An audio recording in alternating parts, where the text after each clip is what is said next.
What a way to end a series. Time to scream. After Batman Forever was a huge hit at the box office, Warner Brothers immediately started production on a fourth film, with Joel Schumacher back to direct and Akiva Goldsman once again penning the script. However, there were problems right from the outset, as Warner's, in their mad dash to get the movie out as quickly as possible, fast-tracked production for a June 1997 release. Now this was unheard of at the time, as most big-budget sequels were usually given a 3-year production window, leaving the filmmakers virtually no time to adequately prepare. What? No matter. Furthermore, the studio pressured Schumacher into making the film more toyetic in order to increase merchandise sales, and he was even forced to meet with several toy companies during pre-production, resulting in several costumes and props like Mr. Freeze's blaster and the redesigned Batmobile being specifically designed by toy manufacturers. The film's fast-track production also led to problems with casting. Val Kilmer had not been made aware of the changed start date and had already signed on to star in The Saint, meaning that the role of Batman had to be recast yet again. David Duchovny and William Baldwin were considered as replacements, before George Clooney was selected after Schumacher saw his performance in From Dusk Till Dawn, and his popularity on the TV series ER meant that he was a big enough star to potentially increase ticket sales. Too bad nobody told him that. How do you make one of the coolest and most Bruce Wayne-esque actors in Hollywood into the most bland, personality-less superheroes of all time? Look at him, you may as well have cast Luke Wilson. Freeze! You're mad. If this capsule explodes, it'll slaughter thousands. As you can tell, I am very concerned for public safety about this. He doesn't even try to hide his voice, he just walks around as Batman, not giving a shit if anyone figures it out. Hi, Freeze. I'm Batman. Hey, you're right, I'm Batman. How you guys doing? Nice to be here. I'm Batman. I'm sorry. When casting the villainous Mr. Freeze, Patrick Stewart, Anthony Hopkins and Ed Harris were all considered before it was given to Arnold Schwarzenegger, who accepted due to his liking of Schumacher's previous work, despite, after making The Terminator, vowing to never play a villain again. Which means he made that vow, then read this script and thought, oh my god, this is worth breaking that promise for. An enticing offer. He was paid an insane $25 million for the role, the highest salary of any actor in history at the time. However, the studio weren't too keen to hire him as he was about to undergo heart surgery, which would have made him difficult to insure. But Schumacher paid the fee out of his own pocket in order to get him on board. Wow! For the role of Poison Ivy, Julia Roberts and Demi Moore were considered until Schumacher saw Uma Thurman in The Adventures of Baron Munchausen and offered her the part, whilst Alicia Silverstone was the only choice for Batgirl. Too bad that she forgot she's supposed to be British. Actually, I'm looking for Alfred Pennyworth. Both my parents were killed in a car accident 5 years ago. And don't tell me that Alfred could be her uncle without them actually being biologically related, because they specifically say that she's from London. Barbara is the daughter of my dear sister Margaret. How in the world did you manage to come here all the way from England? I find that unlikely. Filming began in September 1996 and ended in January the following year, but it wasn't easy. Paparazzi would often invade the set in order to take photos of the actors, disrupting filming as a result. And on one instance, Mr. Freeze's ice blaster was stolen from set, leading to the opening of a police investigation, culminating in a raid on a film memorabilia collector's home. Please, you've got to help me. Our freeze ray has been stolen. Sir, for the 6th time, this line is reserved for emergencies only. Absolutely, boss. On top of that, the toyetic nature of the film's script seemed to bleed into Schumacher's directing style. Joel would sit on a crane with a megaphone and yell before each take, "Remember everyone, this is a cartoon." It was hard to act because that kind of set the tone for the film. It just felt like everything got a little softer on the second one. The first one I felt like I was making a movie. The second one I felt like I was making a toy commercial. He'd be like, okay, and you'd hear this, giant booming voice. And I bolted into this suit. I can't move. And he would literally go, and he would direct you like as if you would have some emotional scene. He would go, okay, people, all right, George, your parents are dead. You have nothing to live for. Action. That's my exit cue. Thanks. Batman and Robin was released on June the 20th, 1997, and though it didn't bomb, it wasn't nearly as successful as its predecessors, only grossing $238 million on a budget of $160 million. To make things worse, the film was panned by critics and audiences alike, many declaring it not only the worst Batman movie, but one of the worst films ever made. In fact, Marvel boss Kevin Feige called the movie the most important comic book film ever made, because its cataclysmic failure caused many movie studios to rethink how they would approach future comic book films. Even Schumacher himself was ashamed of the film and publicly apologized for making it. If I disappointed them in any way, then I really want to apologize, because it wasn't my intention. My intention was just to entertain them. Excellent. Now, when is he apologizing for Nicolas Cage in Trespass? If you insist. George Clooney famously dislikes the movie, and it's been rumored that if you meet him and tell him that you saw it, he will actually give you your money back. And he often apologizes for the film whenever he gets the chance. Didn't you apologize to the crowd at Comic-Con for Batman and Robin? I always apologize for Batman. Let me just say that I actually thought I destroyed the franchise until they brought it back. I thought at the time this was going to be a very good career move. It wasn't. However, despite its bad reputation, Clooney said that he has no regrets about starring in it, as it paved the way for him to establish himself as a leading man in Hollywood, and he even keeps a poster of the film in his office as a warning to himself. Similarly, Arnold said that he had absolutely no regrets either, saying that Schumacher was a pleasure to work with, as did Uma Thurman, who stated that she viewed the film less as a career killer and more as an interesting experiment with big budget filmmaking. But what makes this even worse is that this was the last Batman film to be seen by Batman co-creator Bob Kane before his death in 1998.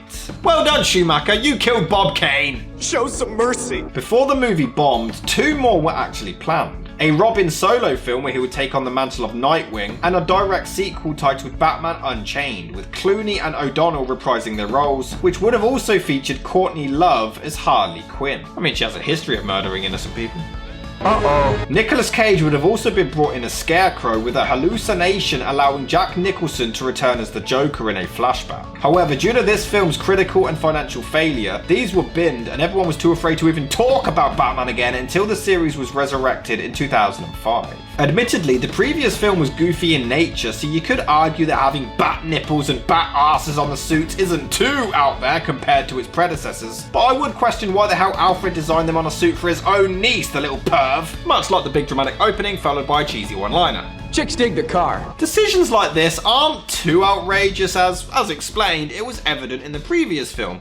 However, this one's kinda strange. This is why Superman works alone. And they go extreme with the puns in this film. They love a good pun. I was hoping you'd drop in. I was just hanging around. It's a jungle in here. My garden needs tending. Enough monkey business. They'll literally be dying for me. So this is where you hang out. Let's cool it for now. I'll help you grab your rocks. Is your thumb the only part of you that's green? My vines have a crush on you.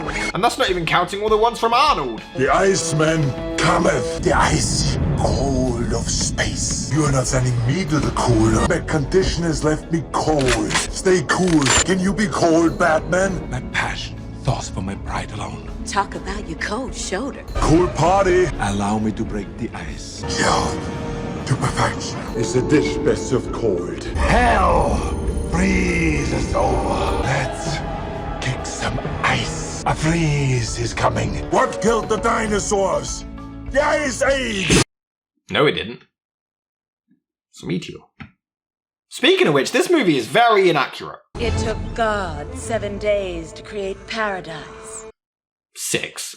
The writing is pretty bad. Even the way they introduce Mr. Freeze is some of the most forced exposition ever. A new villain has commandeered the Gotham Museum. He's frozen the antiquities wing. He's turned the security guards into blocks of ice. He's calling himself Mr. Freeze. Yeah, so he freezes everyone. He's called Dr. Freeze. Freeze, freeze, freeze, freeze, freeze. He freezes and he likes ice. Freeze, freeze, and action. It's weird. For a while, she was all I could think about. Like I was in love, but... I know, and then the feeling just vanished. Can't believe we were fighting over a bad guy. Bad, yes. Guy, no. Well, I'm totally over, all right? Positively. Me too, definitely. Great stems, though. Buds, too. Yeah, those are nice. What were they on when they wrote this dialogue? I can't lie. Arnold Schwarzenegger is the absolute highlight of this film. He is amazing. It's like 2 things happen. It's like he read the script and knew it was stupid and decided to just have fun, and then it's like Joel Schumacher simply caked him up in makeup, put him in the suit and pushed him on set, telling him to do whatever the hell he wanted. And Arnold was like, "Look at me, I am in a Batman film." Hi! He is having the time of his life, and it's hilarious to watch. He makes the movie somewhat watchable, and he's incredibly entertaining. I mean, he lives inside an ice cream joint wearing polar bear slippers, for crying out loud. He even gets transported to Arkham Asylum in a damn freezer, and then nearly escapes immediately. These guards suck! But the weird thing is, his wife Nora is in a deep sleep and practically dying, even though he has the cure and never decides to use it on her for some reason. But during the scenes in which Freeze grieves his wife, Arnold actually does give a really solid performance, and you do feel sorry for the character. Then he does that. Interestingly enough, Mr. Freeze's backstory wasn't actually inspired by the comics, but more the Batman animated series episode Heart of Ice. But yeah, his real name is Freeze, and he ends up freezing his wife, and he just so happens to fall into ice and freezes himself, giving himself freezing powers. What the hell are the odds? Sorry. Not only is the dialogue cheesy as hell, but the action is ridiculously over the top and some of the worst choreography I've ever seen. How do you make a freeze ray simply flying through the air look crap? The effects are atrocious. Look at this. This is some of the funniest shit I have ever seen. This cost $160 million, folks. Money well spent. The green screens are hilarious. Even Batman diving to his safety looks like arse.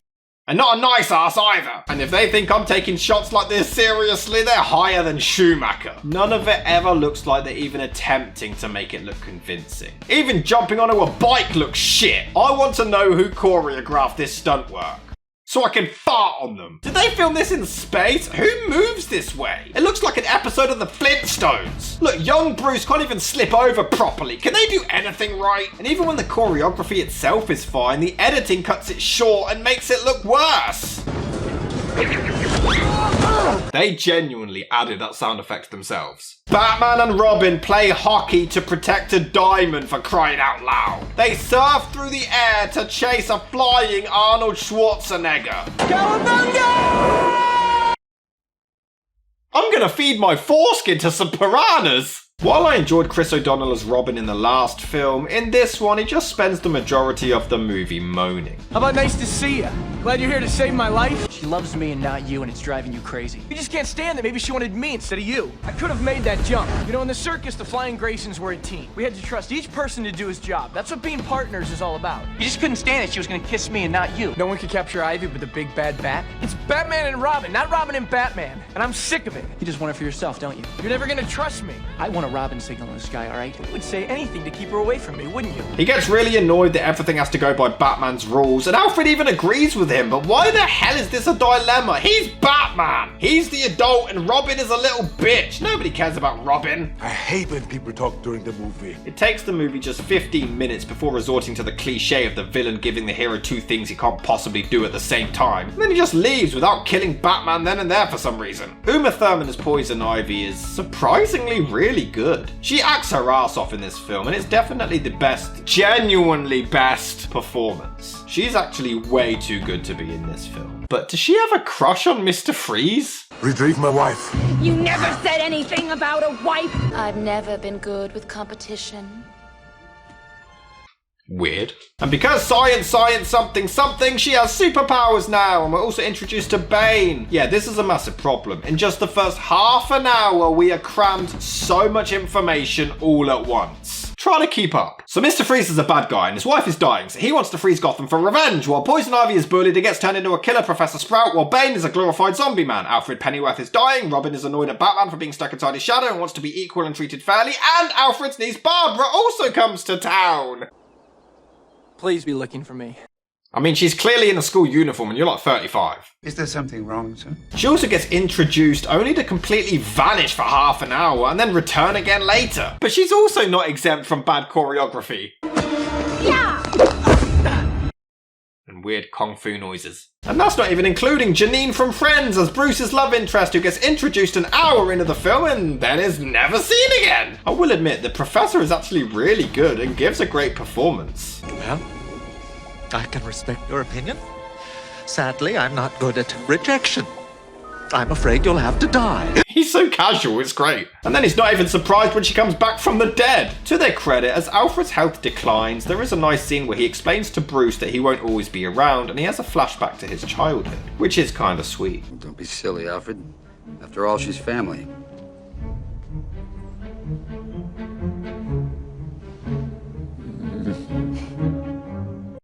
What the hell is with that awkward silence then? What the hell are they planning to do? They completely destroy Bane in this. Not only is he generic zombie man, but he's Poison Ivy's fucking chauffeur. He even dresses up like a damn monkey. He is reduced to nothing more than Poison Ivy's bitch. He's a complete joke in this. He gets his ass completely handed to him. Oh yeah, and then him shrinking into a raisin, that'll be better.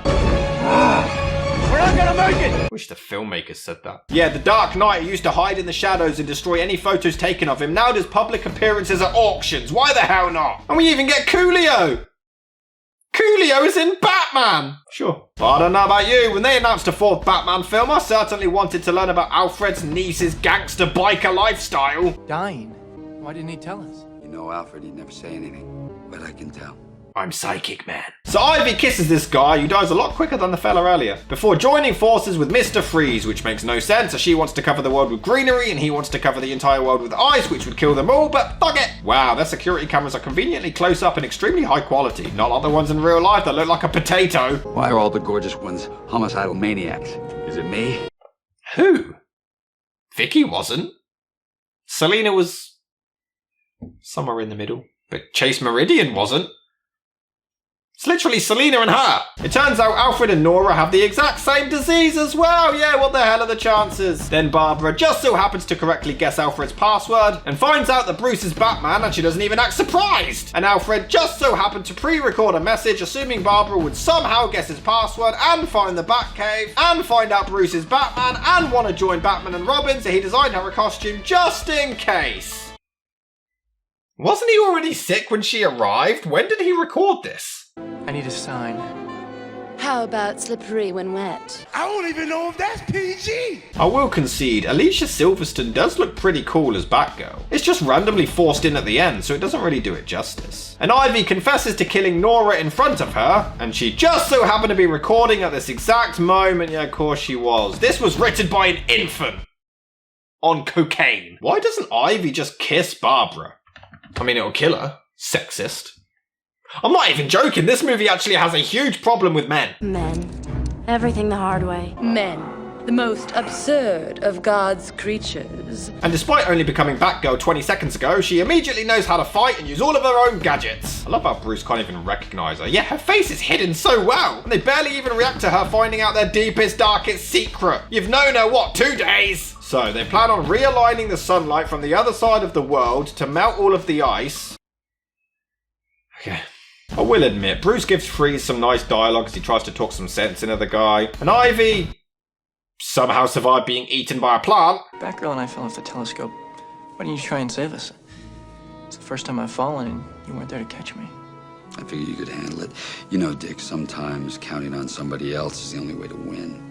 Lazy way of saying I done fucked up. We're going to need a bigger cave. Oh, fuck off, Alfred. Stop letting people into the Batcave, you weirdo. This movie is something else. My God, is it bad. It's fascinating how very little of it works, and yet it's that very aspect that makes it kind of fun to watch. It's fascinating. The effects and choreography are so bad. The dialogue is so horrendous. It's all so clustered, none of it makes any sense. The plot is the most convenient bullshit you will ever see, that it makes it absolutely hilarious to watch the train wreck unfold. Is it one of the worst movies of all time? Oh, without a doubt. But I would be lying if I said I don't have a good laugh in the process. But definitely at the movie's expense. Call it a massive guilty pleasure.